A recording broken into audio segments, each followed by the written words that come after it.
Well, hello and welcome back to the Kingfisher Podcast with Eric and Bron Whitley. We're so excited that you're joining us today, and we're super excited because we have a very special guest with us.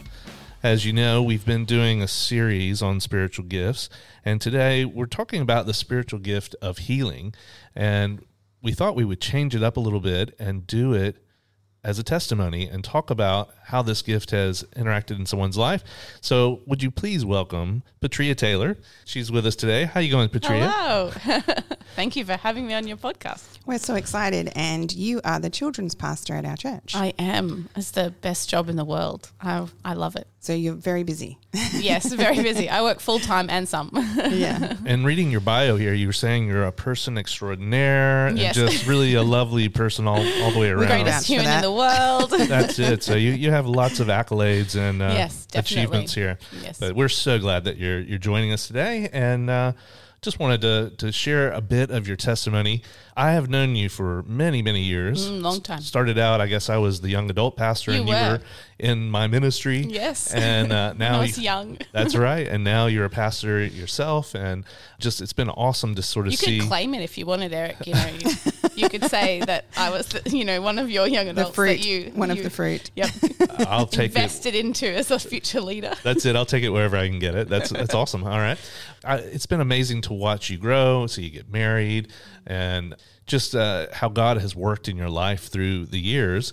And when you got married, we'll sort of start a bit of your story. When you got married, you have two beautiful daughters now. I do. But that was probably something you were thinking may not be a possibility. Was definitely something that we had talked about in the lead-in to getting married. Was from about age 16 onwards, I had quite a lot of issues with my reproductive system. And at the age of 18, I had an operation to remove a number of tumours that had grown on my ovaries. And then about 6 months after that operation, I continued to have trouble, and they found more tumours on my ovaries. So I was one of those young brides. I was engaged when I was 19 and got married when I was 21. Wow. So yeah, it was a part of mine and Chris's dating life was the reality that maybe I couldn't have children, and also being a Christian and not kind of entering into an intimate relationship until we were married. Even talking about fertility kind of pre-marriage was a bit of a strange thing, but it was definitely a part of our marriage journey leading into getting married. And then once we were married, I continued to have a lot of issues and was due to have another operation. Yeah. That's some heavy stuff for a young person to navigate. Yes, it wasn't fun. And what was your relationship with God like at that time? I think sometimes I wonder if I have the gift of faith. I, from a very young age, have just believed and trusted in God. I grew up in a Brethren kind of faith home, so my family's quite conservative in faith, and my mum and dad definitely kind of pictured more of a like we obey God than a healing, breathing God. They still, I think, believe in that and maybe accept that, but that's not what was taught to me growing up. It was more of a like be an obedient Christian growing up. But I had a strong faith. I had a strong faith in God, and I believed that I could hear God from a very young age. And I kind of just kept that to myself because I didn't think my parents would. They just thought that I had a big imagination. I had a really strong faith. So even when I was going through that, before with my first operation, I don't think I prayed for healing, but I went on a journey with our church as they went on the journey into healing from that age 18 when I was a young adult. And so I started to really believe in healing and believe for healing from age 18 onwards and prayed for it on the daily. That's awesome. Yeah. I love that. I'm glad you brought that up because I was going to talk about our church went through this big process because initially we were a very conservative Baptist church. Classic Baptist church. That's it. You know, we love the Bible. That's it. Everything's about the Bible. Few people put their hands up in worship. Yeah. But then God started doing some stuff in the executive pastor, who's now the senior pastor, in his life, and he started to bring in and explore these ideas of the Holy Spirit and how does he move? Does he still move? And as a church, it was a really exciting time. Like I remember, I always sort of say I was not a skeptic because I grew up Southern Baptist, which is very conservative as well. And I wasn't a skeptic. I was open, but I was usually the guy on the edge with my arms folded going, I'm just going to watch. Yeah, that's my husband, Chris. I'm just going to watch and see how this goes. but then started to see God move, and we would see these miraculous healings. And I believe you were probably one of the first that I remember hearing about that God had done something miraculous in your life. Something really big. Yes, Yeah. I think, and to my memory, I think we'd seen some legs grow out maybe, and maybe even some knee pain go. Yeah. But to my memory, my healing was like one of the first, like, ooh, that's like a proper miracle. Like, that's legit. So tell us how that went. Yeah. So we had been through this season of exploring what God was doing in our church. And so we started to pray for healing nearly every week, to the point where I was probably a little bit annoyed when people would offer to pray for healing again for my ovaries. And so I was in the middle of seeing doctors, because when you grow tumours on your ovaries, there's other symptoms that come alongside that. So I was in quite a lot of pain regularly, which we found out later on was due to the tumours being wrapped around. Oh my goodness. Wrapped around my fallopian tubes and ovaries. So they can see that from scans.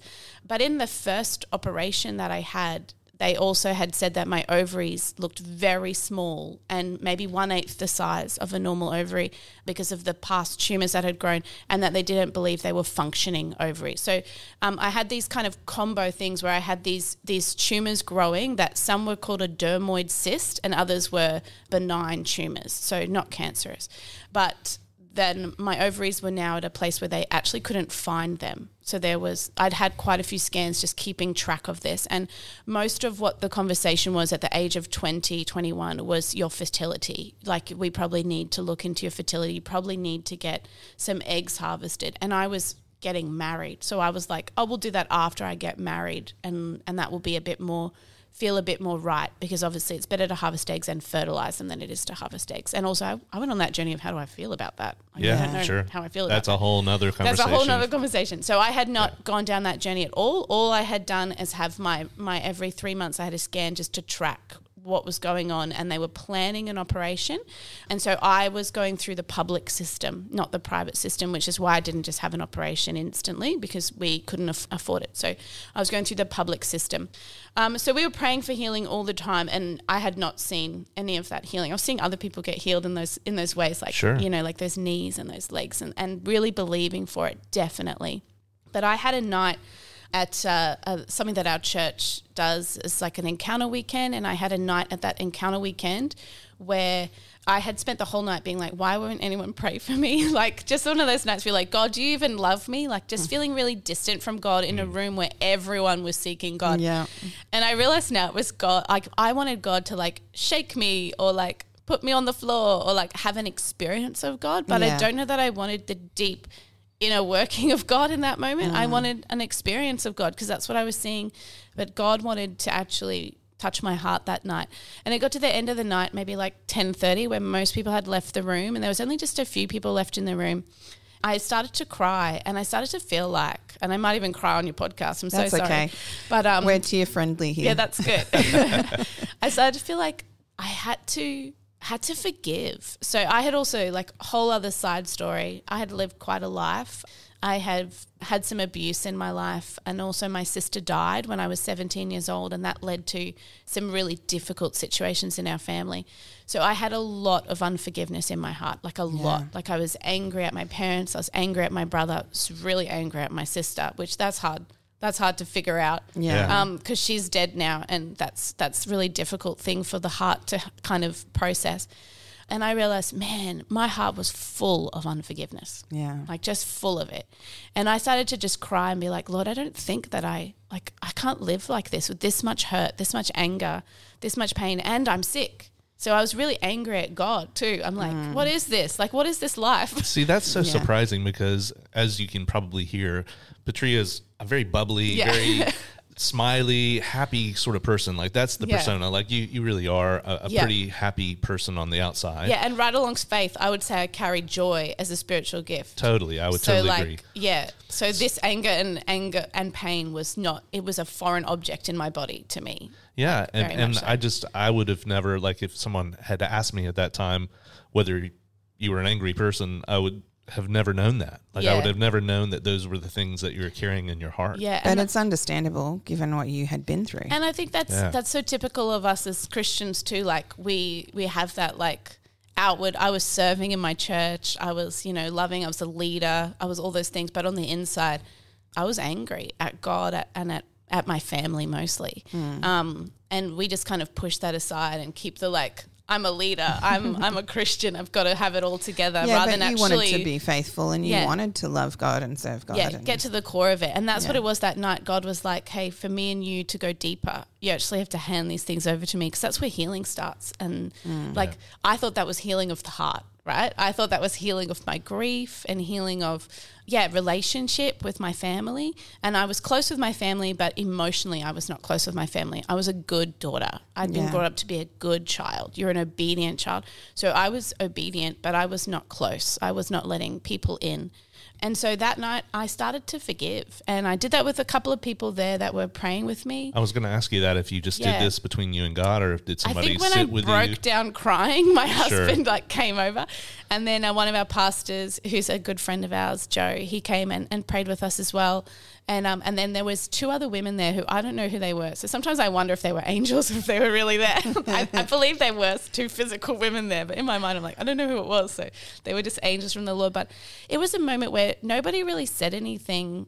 I remember Joe was praying a lot out loud, but I internally, I don't really care what he was praying. I was forgiving. And it literally felt like Band-Aids were like strapping tape. When you take strapping tape off your ankle, it's really painful. That it felt like that was coming off my heart. And as I was doing that, and I was saying some of it out loud and some of it in my mind, my womb area, my abdomen just started to burn. Wow. It was on fire, and I was in pain, and I said, oh my gosh, I'm in so much pain. And I thought that I was used to being in sorry to be a bit, gross, but a bit of period pain was quite normal every day for me with the tumors growing. And so I was quite used to abdominal pain, but I was now in excruciating pain. And I was like, what on earth? But it felt like fire, like a hot fire came across me. And Joe just jumped on that. He just got excited, which was, I'm over here dealing with my emotional pain. And he was like, yes, Lord, heal her ovaries, heal her womb. And I was just like, yeah, here we go again, go for it. But also for me, I'm processing through my pain with my family right now. And then the night was over and I went to bed. It just felt like I had this really deep moment of healing in my heart with God. And my body felt like it was on fire, but then it left and I settled. When you're in that moment when you're not sure when you should leave the room. Yeah. Like, God, is it okay if I get up now? Are we done here? Yeah, it's kind of is it rude to leave this moment? So I went to bed with Chris, and it was just happened to be that I had an appointment with my specialist that was doing my operation, and a scan the same day to prep the operation was that month. And so I went in for my scan and then straight to my specialist appointment. And I was honestly just chilling, ready to get my results so that they could say that my operation was meant to be in the next month or so. And she came in and I walked in the room and I sat down and she said, hey, so I was just wondering, why are you here today? And I said, because of the tumours growing on my ovaries. And she said, oh, well, I'm just looking at your scans. There's no tumours in here at all, and your ovaries look perfectly healthy. And I was like, thank you, what do you mean perfectly healthy? I was told that they can't even find my ovaries, that they were so small and shriveled. She said, well, everything here looks perfectly healthy. There's nothing, not a single thing wrong. You've got no tumours growing. And then she went into some medical mumbo jumbo about sometimes, they can miss-scan you. And I'm like, for 4 years? They've been miss-scanning me for 4 years? And then she was like, if they were just cysts and not tumours, they can burst and they can do this. And she had a lot of kind of reasons, but excuses. Yeah. Really. And also she said to me, and you know what, sometimes the body is just a marvel and we just don't know. And I remember leaving the room just feeling a bit like, what? I don't understand. And then I processed through and I'm like, I haven't been in pain for the last month. And I was like, oh my gosh, I've been healed. And then I actually looked at my scans from my scan from this time and my scan from before, and you can literally see measurements of tumors and ovary ? Can't find. And then the next scan, that's like just a perfectly healthy, normal body. That's so incredible. Yeah. And it's just one of those things where I like, this isn't a theology. This isn't like something that I feel like maybe you guys can, but I'm not in that space. But for testimony for me, I truly believe that the unforgiveness that I held in my heart, like sin is death, right? Sin literally is death, and unforgiveness is sin. And so for me to have that much sin in my life that I was not willing to deal with, not willing to hand over, because, you know, I wanted to hold the debt, right? Because I was owed to me.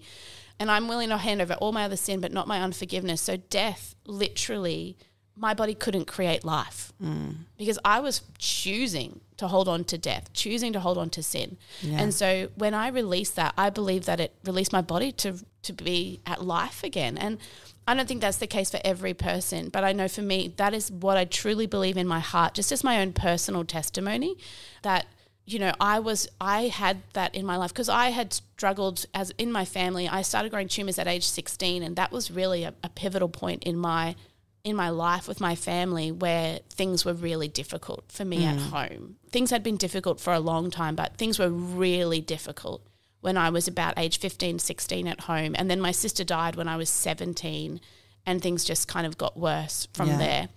And so that, for me, I believe that the emotional healing that took place in my heart that day literally released a physical healing. And I do believe I could have been physically healed as well, like without that. But I believe there was something that happened when I actually started to let go of my sin of unforgiveness and give that over to God. Life was then able to happen again in my body. Well, you know, you're exactly right. The Hebrew concept of sin is actually anything that leads you towards death is sinful. Yeah. So that's why, you know, whatever, smoking a cigarette, we know is not good for your health. It can be a sin because it's leading you towards death. And anything that leads you towards life is like righteousness. It's good. Yeah. And so, holding that unforgiveness. I love that you brought that up. And I know in my own experience, I've seen that other times where someone forgives or someone works on some of those heart issues, and out of that, receive a physical healing of some sort. I've seen it so many times now, like scarily, like when I was in Borneo, I saw it more than ever. I prayed for a lady who couldn't lift her hands above her head. Like she couldn't lift them. She kind of was not able to work on the farm or help.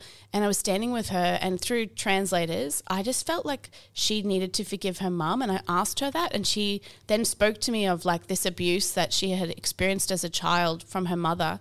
And then I was like, do you think you could forgive your mum? And she forgave her mum. She actually said the words out loud, and then she just lifted her hands above her head. Yeah. Amazing. Like right there and then. And I was like, everyone in the room just like was like, whoa. Because this woman, like she was like 50 and in the village, like people had known that she, from like age 7, she hadn't lifted her hands, like her shoulders didn't work sort of thing. Yeah. She literally forgave her mum and could raise her arms. Like, I'm like, oh my gosh. And that came from me. My experience of that emotional healing that led to physical healing gave me kind of like, I want to pray for it, like with people. Like I don't assume that every physical healing is held in that, but sometimes I'm like, hey, just by chance, like just in case. And I've actually seen some women now who I've shared my testimony with who haven't been able to have children and then have forgiven and have fallen pregnant. Oh, wow. That's so amazing. I've seen that happen 4 times now. That's so great. 4 times. Well, it's interesting. I used to read, and as all of you know, I used to do deliverance and inner healing and all that. And there's a man in South America named Pablo Botari, and he wrote a book on deliverance. And so he worked with an evangelist. He's kind of like the South American Billy Graham. So he would go all around South America doing these huge, evangelism conferences and events. But he has kind of his own flavor. So he would stand up, and obviously down in South America, there is a lot of Santeria and other witchcraft and other occultic things that people are involved with. There's a lot of mingling between Catholic beliefs and occult beliefs. And so this guy, when he would stand up, Carlos Anacondia, the way he would start his sermons, he would say, Satan, listen to me. And everybody who was demonized would manifest and fall to the ground. And they would have deliverance tents around the big main tent. Pablo Botari was the guy in charge of all that. And so he's probably one of the most experienced deliverance ministers in the world because he's just doing hundreds and hundreds, all the time. And it was really funny because they would actually have little teams of people with stretchers, and they wheel them out. they come and pick them up and take them to revealed themselves and all that. But when you read his book, it's not like he does anything fantastic. It's amazing. He tells all these stories about how they would be struggling with somebody and just couldn't get the demon to come out, and he would walk by and have a word of knowledge or something like that, and he'd go, you need to forgive this person. And as soon as they would, out would come the demon. Yeah. And it's amazing. I think God has made us in his image, and the way I often describe that is he's triune, right? Father, Son, Holy Spirit. I think we're body, soul, and spirit. Yeah. We're triune as well. And the parts of us, if we have emotional sickness, often it manifests in a physical ailment. Yeah. And so often, I'm not saying that was the case with you, but your ovaries were manifesting that emotional sickness you had in your heart. And when you dealt with that, that was healed, and then there was life in your body. It's definitely how I feel about it. And I know that there's a lot of medical things that go on, and I definitely, I believe in science and medicine, and I believe God made science and medicine, so they are great. But for me, I just can't deny it. And I get, it really I remember, is an undeniable miracle. Yeah, I even remember sitting there with the doctor, and she was a bit kind of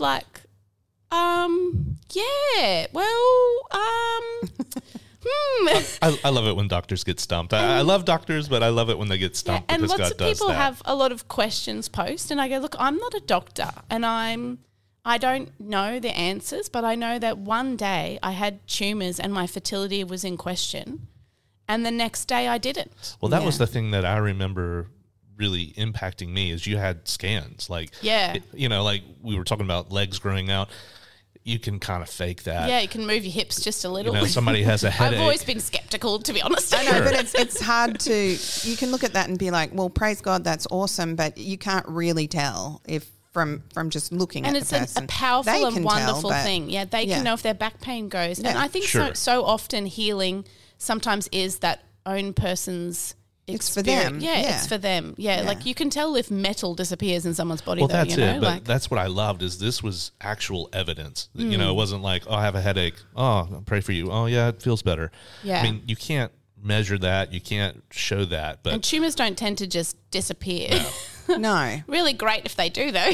Yeah. Well, I mean, and then beyond that, you had the issues. They were very small. The ovaries were small and shriveled. They literally, that was the word the doctor said when he came, and this is the doctor that did my operation. So the doctor that opened me up and had a look at me from the inside, he said, your ovaries are shriveled. And I was like, that doesn't sound good. No. And he just kept talking to me about fertility. And I was like, I'm 18 years old. I haven't even had sex. I'm not ready for this. And I just remember just blinders on, I only just got a boyfriend. Yeah. And the word he used was shriveled. And then from then onwards, my scans, I started having pain again about 6 months after that operation, had another scan, and they were like, you've already got 3 tumours. Within another 3 months, it was 6. Within it, they just kind of kept increasing. And they were saying the tumours were bigger than the ovary. And then they were like, we can't find the ovary, but we know your ovaries are really small. And so there was always, it's all that medical talk that you don't understand, but it was clear enough to me that there was a real issue here with my fertility, and also why was I growing tumours 6 months after having them removed. I've all of a sudden got more, and different types of tumours too. They weren't even you're growing cysts. That's quite common to grow cysts. Even dermoid cysts is a very common cyst, and I did have some of those. But I also had these benign tumours that they had to keep kind of checking them for cancer. Yeah. And so that was when my operation got brought up to when I was 21. They were like, look, we're concerned that this can develop into cancer, so we're going to operate again. And so, and then they didn't need to. And so now you have 2 beautiful daughters. Yes. So fast forward. So you believe you're healed. You see the scans, all that. You're now married. How long was it before you guys fell pregnant? And do you want to hear that? That's a crazy story too, if you want to go into craziness. Sure. Why not? While we're here. So we probably started, we thought Chris and I always wanted to have family young. So we're only married about 1.5 years before we were like, let's have babies. And we did fall pregnant, but when we didn't expect it. It was like the month we first tried, but nothing felt right. And I went and had a scan and they believed I was ectopically pregnant. So once again, they have to kind of figure out what they're going to do in that situation, because they normally have to terminate that for you. So we went to a prayer night that night, and I prayed. I actually said these words, which maybe these are wrong, I don't know, but I said, Lord, would you either remove it from me, or would you just fix this? Would you either turn it into a baby and move it into my womb, or would you take it away from me? Would you take the baby?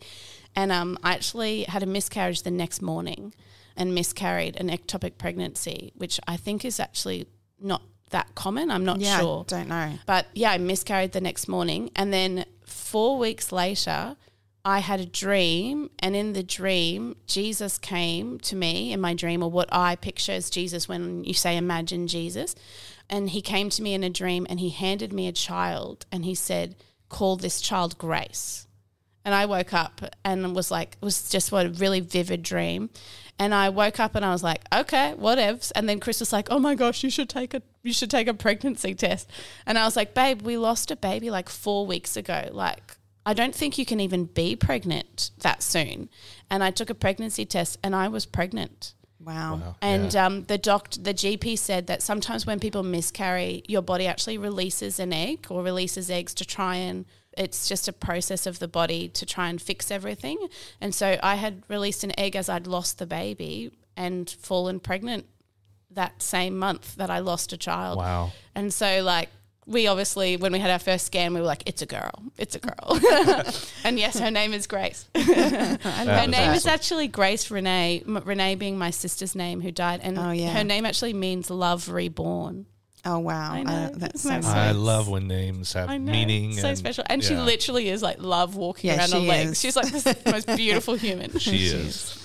And so had your first daughter and then another daughter after that. Yes. And so like God has just blessed you guys. Like it's gone from conversations about you may never have children. And now I have two beautiful and you're a girls. children's pastor. Yeah, and children everywhere. Do you know what? I felt like I was always called to be a mother. Like, you know, when you're 16 and they say, what do you want to do with your life? And I'm like, I want to be a mum. They're like, so a nurse or a teacher? And I'm like, no, I want to be a mum. And I find it so funny that then I had fertility issues. And then I have these two beautiful children. And now I'm literally a mother to 300 kids every Sunday. Yeah. Well, so sometimes I accidentally call me mum. You know, I think the enemy knows our calling and knows our destiny and often works against that very thing. Definitely. And I think perhaps because you had that unforgiveness, you had that stuff in your heart, that gave him that entryway to impede that destiny and that calling on your life, because you're a wonderful mother to your own children, but as the children's pastor, like you do amazing things and you reach kids that I think a lot of people would struggle to reach. And it's just that motherly anointing that you have on your life. And so it's just so beautiful to see. But the enemy oftentimes, as I say, works against what God's called us to do. Definitely. Like if you look in your life and you see, where is this working, you know, like where is the enemy really attacking me and giving me a hard time? It's probably in the area of your destiny. Yeah. And then if we give him that foothold, he can work really well. Oh, yeah. And he took, like, you think of the devil, he takes advantage of anything. Like, he took advantage of my difficult circumstances. Yeah. Like, you know, of course you're going to be sad with the death of a family member or difficulty in your family relationships. But, like, he took what could have just been a bit of grief and I just got angry and angrier on the inside and more disappointed on the inside. And eventually that anger turns to God, right? Like eventually you start to not just be angry at the person, but you start to be like, well, wait a minute, you know, what about my life? And and I just find it beautiful that God is so redeeming that not only does he heal the forgiveness and the lack of forgiveness, he says like, oh, well, freely I've given you, can you give it over to me? Not only does he meet you there, but then he healed my body as well. And then he's taken what is the one thing that was, you know, difficult for me, and he's made it such a strength. Like I think now some of those difficult circumstances growing up, I have so much love and affection for the kid that's doing it tough. I have so much love and affection for someone who's going through some pain, but I also have like a zero stance on unforgiveness. I'm like, why would you let that sit there? So I'm like, that's when I'm unforgiving. If you're unforgiving, I've got to work on that. Hey, I've got to really work on that. Like, yeah, I just have this, but I just also believe that the healing that can come emotionally, just the emotional healing that can come is massive, right? Yeah. But then the physical healing that can come when we set ourselves right with God. Yeah. When we put ourselves back on the path with God, the physical healing that can come from that too. Well, and I love how faithful God is in that you cried out to him and he heard your cry. Oh, yeah. And he answered you and he brought you that healing. Yeah, and it was a cry of like anger and frustration. It wasn't like a gentle, sweet cry out to God. It was like a, what the heck, you loser in the sky. Like, I was not a polite, I was not, the fear of the Lord was low and the anger of the Lord was high, you know, but he still is like, hey, I love you. And I'm like, do you? So yeah, he's just so gracious. And it just reminds me of Jesus on the cross. You know, he's just been whipped and beaten and mocked, and it's horrible, and yet he says forgive them. And I think I met that night, and it healed my body. Like his forgiveness and my forgiving healed my body. I just love how God has taken those hard things that you've been through. Like I always say, I don't think God, my view of God is he's a good father. He's a good God in all the sense of that. And it's always amazing to me how we often blame God for the bad things that happen. Yeah. We've talked about that on the podcast before. We have one called Why Do Bad Things Happen? You know, and we go through kind of my theology of what's actually happening. But God never wastes those things either. Like, I don't think he brings it into our life or wills it, you know. He makes us suffer like that. Just, you know, I know a lot of people think, oh, my suffering is to teach me patience or to teach me something. I don't think God teaches us that way because he's a good father, and I'm a dad, and that's like, I don't cause my children pain to teach them something. Yeah, no. But I will use their pain to teach them something. Definitely. And so like God's taken that pain that you've been through, and now he's using it to bless those other people who are going through pain, because you have that empathy and you have that understanding, but you also see the other side of it, that there's hope. Yes. There's healing, and God is good. You just gotta find that in whatever circumstance you're in. Yeah. So what an awesome and incredible testimony. That's why we wanted to have you.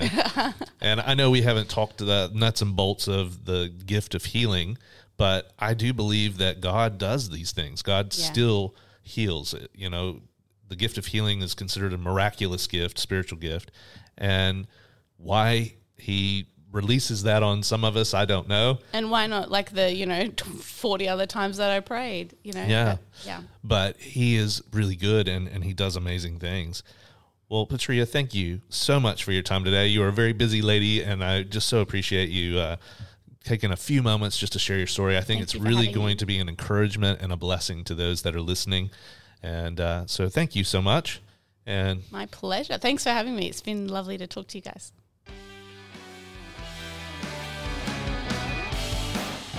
Well, maybe today you're in need of a miraculous healing. We just encourage you to turn towards God, to ask him. Ask him to search your heart, as the psalmist talks about. Search me and know me, Lord. And just ask him, is there anything that's holding up my healing that you need to lay over into his hands today? Thanks so much for listening. This has been the Kingfisher Podcast with Eric and Bron Whitley. We hope you have a very blessed day.